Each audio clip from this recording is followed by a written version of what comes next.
طريق الوحيد طريقة كلية ما أنت أمضوا أي كبت باديسو وطريقة المصطفى عليه الصلاة والسلام الرجوع إلى الدين لا يصلح آخر هذه الأمة إلا بما صلح به أولها أمدا آخر كيكو ما يصلح حيثو إلا أول كيكو محوكوها قاقي موياني أول كي أمدا محوكوها قاقي يقين يزهد ما يمدكوها قاقتي آخر كي أمدا محوكو فسادينا البخل وطول الأمل بخل إنه قفكو دقاليهيسي عقليهيسي علميهيسي وقتيهيسي وكلبق إلى آخرتيسي دينتيسي إيانو كنا على طول الأمل هيدي ديلا ديري وان نولان دونا وان جري دونا وان قاري دونا وان نسي دونا وروحاسي الشغل هذا ما هنا وحكاقه الرئيسة وان ديمن دونا بريتو لا عاوة قبلكو يدعي مايو يعني وين أترادا طريقة داس رجوع إلى الدين بالله ربا أمدين لقصوا عليا مانتا طريقة الوحيدة طريقة كلية أمدو أي دين تكسو نغن كرتا أي ضد أي أمدو دين تكو قبسن كرتا ومعي وطريقة الدعوة والعلم لبدا أو وضا الصعدة أو كلا الصعدة معها لبدا سو وضا الصعدة أمدو كوبت بعدين كرنا مانتا إذن مسلمك ضدك مسلمين تواوينا أي جوجنا إن دعوة كسو قبنا دعوة ومحي أمدا وحنو غيرنا الشرك كانوا غيرنا إيمان كانوا غيرنا غفلة كانوا غيرنا ذكر كانوا غيرنا جهل كانوا غيرنا علم كانوا غيرنا ظلم كانوا غيرنا إحسان كي عدالة كانوا غيرنا السمعة والرياء كانوا غيرنا إخلاص كانوا غيرنا دذلك الدنيا أي أمدا أي كل حد عضي دراري هبنا الدنيا لقى فكرة أي كسر ده قبنا دذلك الدين تنو مضى غيرنا سوق غيرنا مساجد غيرنا الدنيا غيرنا آخرة غيرنا جاهلدو عامة يا سياسيين يا قبياليس يا عصبيين أي كحريين أي غيرنا عامة وحالنا كالي علماء كحدما علماء تكتب اللي بان إنسانين هذا هو طريقة الدعوة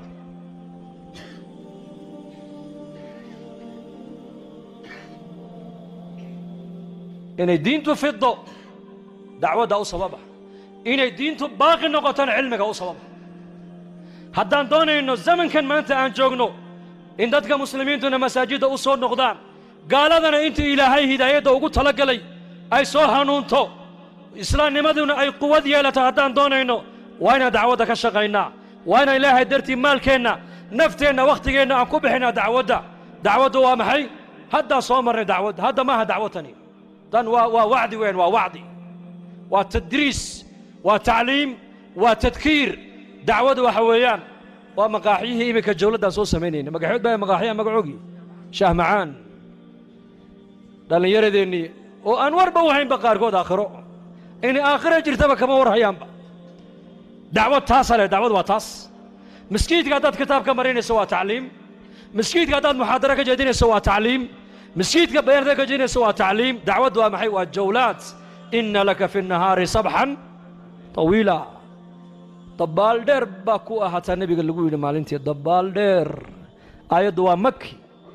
أوائل الآيات التي أنزلت على المصطفى في حياة مكية في سورة المزمل ويان ما قال هذا مكبد ملأ بدأوا النبي قد احدى بالنا وابدي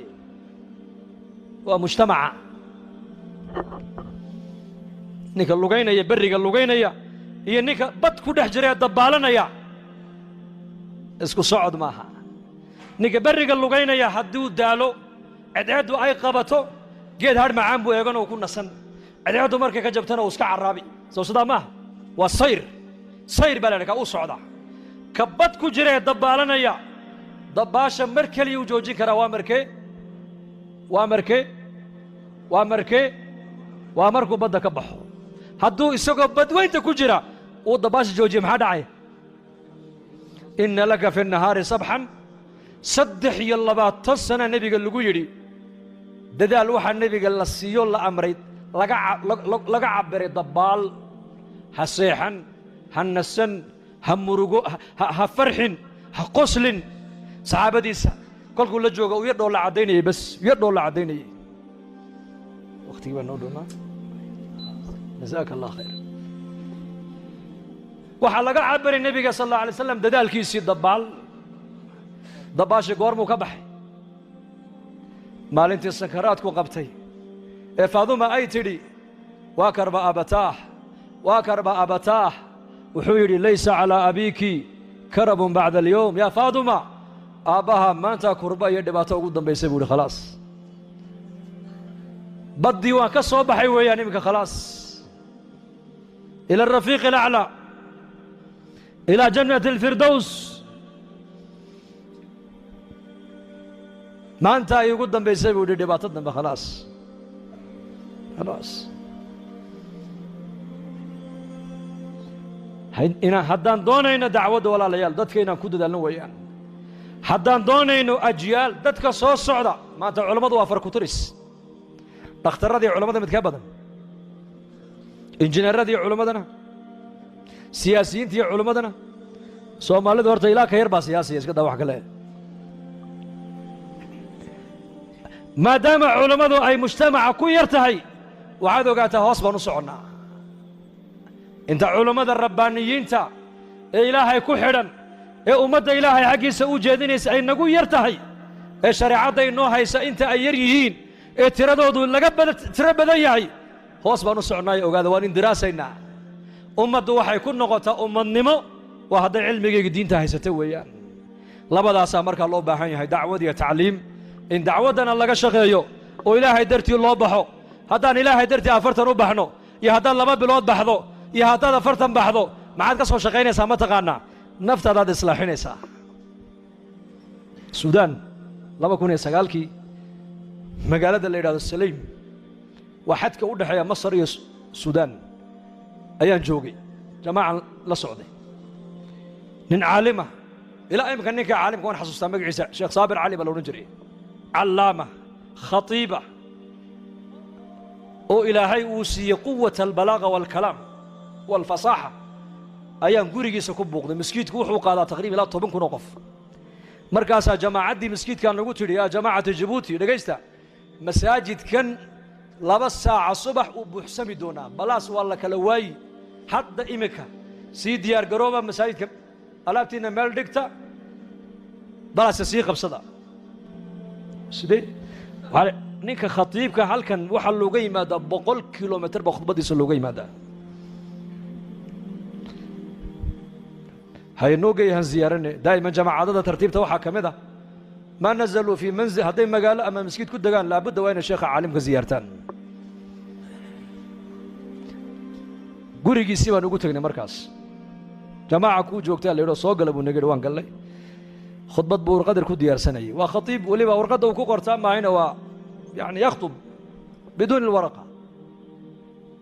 markaasuu nagu yidhi min ayna markaasaan ku yidhi min jabuuti uu yaabay jabuuti ha dariiqeed soo marteen waxaan ka yidhi waxaan soo marray jabuuti sanca khartuum ilaa iyo qaryadaada waxaan ku imanay bas maxaad masaafada intaa leeg aad u soo gasheen buu yidhi bal ii sheega markaasaan idhi waxaan u soo gallay liislaaxi anfusina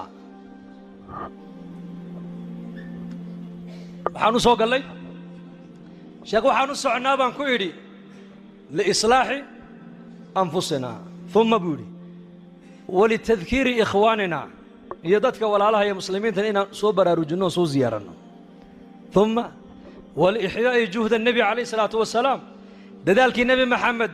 uu ummadda uga tegay dhaxalka ahaana ee ummaddu ay culummada ku weecisay dhaxalkii ee caamaduna adduunya u jeesatayna inaan caamada u sheegno oon ku nidhaanno dadaalka diinta ininkana caamay waa laynaga rabaa culummada la shaqeeya oo garab culummada siiya markaasuu yidhi kalaam cajiib wax kale uma iman wax kale intaa baan u soconnaa wuxuu yidhi ayaa inaga dambeeya waxayna siiya markaasaan idhi nin walba waa bimaalihi wa nafsihi cajiib wuu kacay sharaabkii buu noo dhigdhigay kolkaana cabnay buu naga yidhi bas waa ni iman maskiidka iska socda annagu waxaan leenahay ninkani su'aalaha siduu noo weydiiyey daqiiqa talow khudbaddii dhannaydba bilow ka soo diyaari uun tabliiq cajiib mambarkii mar aliya markuu fuulay hadalkiisa waxuu ka bilaabay jamaaca iigu timiday buuhi guriga waxay igu yidhaahdeen waxaan ku yidhi maxaa dalka u timaadeen waxay igu yidhaahdeen waxaan u soconnaa islaaxa naftayada waa taan annaku maanta aan ilowsannahay buu yidhi haddaan culummo nahay إن الله لا يغير ما بقوم حتى يغيروا ما بأنفسهم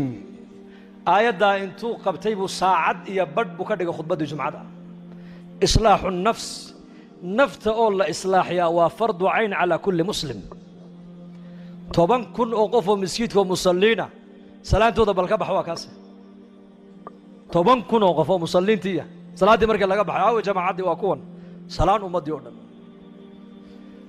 waxaan ka wadaa war waxa hadaad bax laga yiraahdo ilaahay dartii u bax waxaad u baxaysaa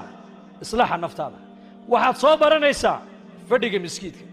ayaan dhaweyto jamaacada 40 cisho noo soo noqotay Djibouti anoo markaska jooga ayaan ka yidhi waraado 40 kaadu maxaad ka soo faa'iidaan ka yidhi mid baa yidhi sheekh anu salaadiiba haddaan bilaabay buu yidhi maalintii jamaacadu xaafadda iga soo qaadeen baan salaadiiba ayaan bilaabay adna maxaad ka faa'iiday baan ku nidho kiina wuxuu yidhi anu salaada waan tukan jiray subaxa igu adka salaada subax bay igu adkayd buu yidhi salaadii subaxna hadda waan ii joogsato ima dhaafi doontay buu ilaahay idankii haddee toole adna maxaad ka faa'iidaan yidhi dacwado xudhniyo anin qur-aanka igu adkaa buu yidhi horta xifdigii qur-aanka waan bilaabay juz camaya tabaarig baa soo dhameeyey buu yidhi waxaana iga ballana buu yidhi maanta markaan sidaa u noqdo qur-aanka inaan xafidon cilmiga barto halkaa markay marayso mid baa sii ooyey markaas war bal aamus aduha ooyina maxaad soo faa'iido waa la aamusin kari waayey markaa waan yaabnay annakii baa la ooynaba maxaa helay ninka ma xanuunsan yahay amiirkii baan ugu yidhi may ma xanuunsanee u kaadiya markaasaan maxaad la ooydo maxaad ka soo faa'iido wuxuu yidhi anigu waxaan ahaa dhallinyarada mukhadaraadka isticmaala mukhadaraadka waad garanaysaan baan u malayn waxaan maanduuriyaha hooyadayda i dhashay baan dharbaaxa habeenkii la dhici jiray buu yidhi wixii baan hadda xasuusanayaa buu yidhi qof walba halkuu ka bukay ma ka soo bogsan mise kama soo bogsan hada huwa taqyiir albii'a muddadan bax lagu leeyahay wax kale maaha bii'adda hayr weeyaan bii'addan aad ku dhex jirto